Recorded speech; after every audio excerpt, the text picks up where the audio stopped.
Welcome into the Beat Sessions, your place for all things music. I'm your host, Mitchell Weary. Let's talk about this new record from Illuminati Hotties entitled Power, and that was released on August 23rd. This is the third studio album for Sarah Tudzin and her follow-up to 2021's Let Me Do One More.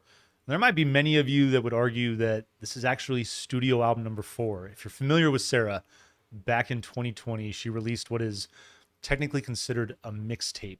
Free IH. This is not the one you've been waiting for. And this collection of 12 songs comes in at 23 minutes, and it's easily the most punk-driven thing that she has done in her catalog. I love it. It's actually pretty solid and worth a listen. The rest of her albums, I love her sound. I love the number of different influences. And while punk rock is certainly a foundation, there's new wave, shoegaze, pop punk, pop in general, a lot going on with her sound.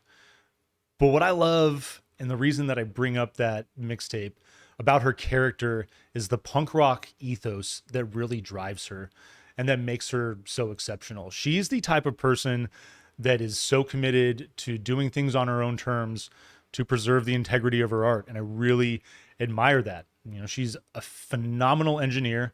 It's how she, started off in the music industry. She's coming up in a very male dominated industry. And I can't even imagine the amount of crap that she had to deal with. And the fact that she started this project basically as a means to, further highlight her skills in the studio is just so cool. If I could share a little story, like when I first came down to Tucson, I tried getting a restaurant job. And it's been something that I've done for a very long time now, but no one here knew me. And so imagine trying to walk into a restaurant, not having a left hand. And, I show people that I could carry a tray, but this was after the fact. And the reason I bring this up is that, I went to about 20 different restaurants before I found a person that was like willing to give me a chance.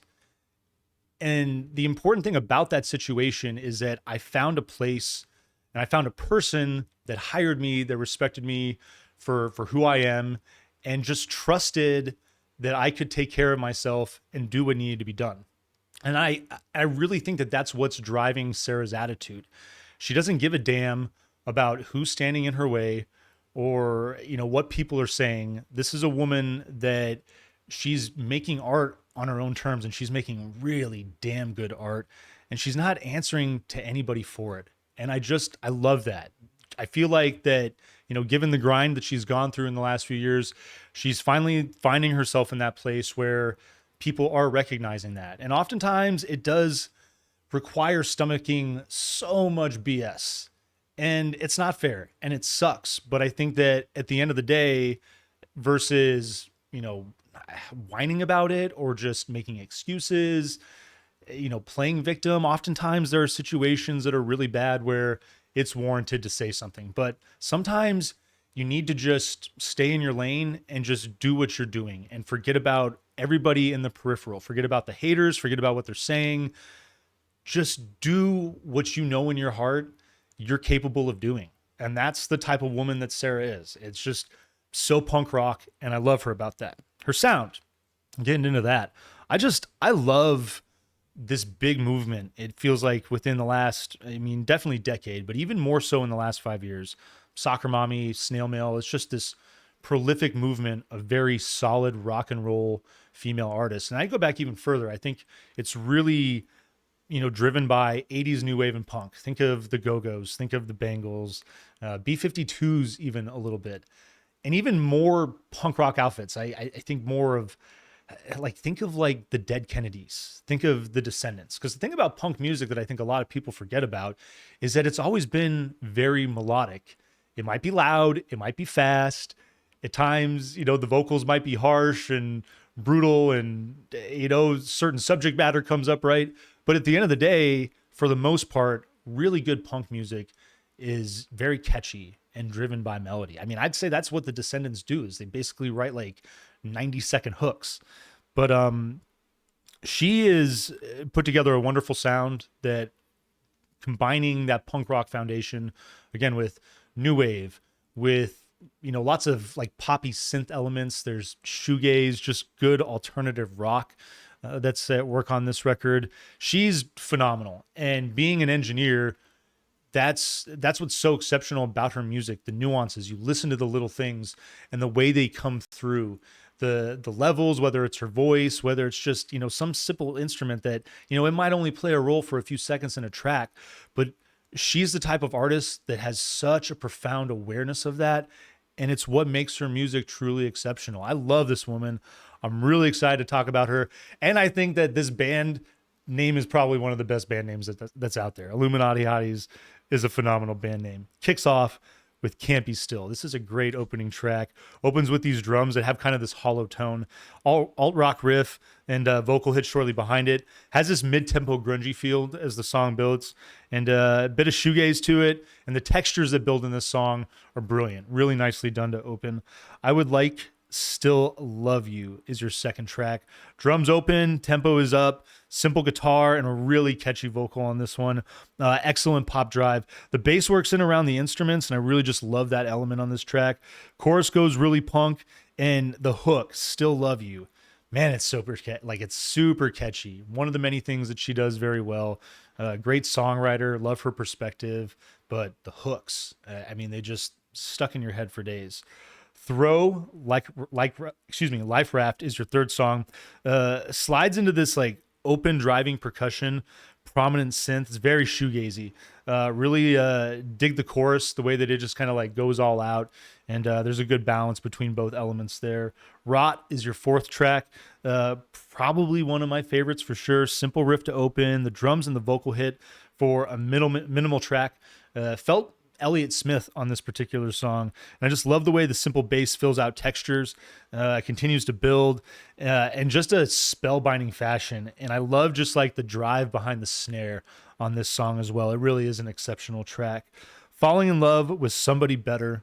Such a brutal song title. It's a great song, though. Hits hard with a poppy synth flare, bright vocal, drums drive, the verse. The instruments build in this track into like a really pop punk element, but there's a bit of shoegaze, another song with a phenomenal hook.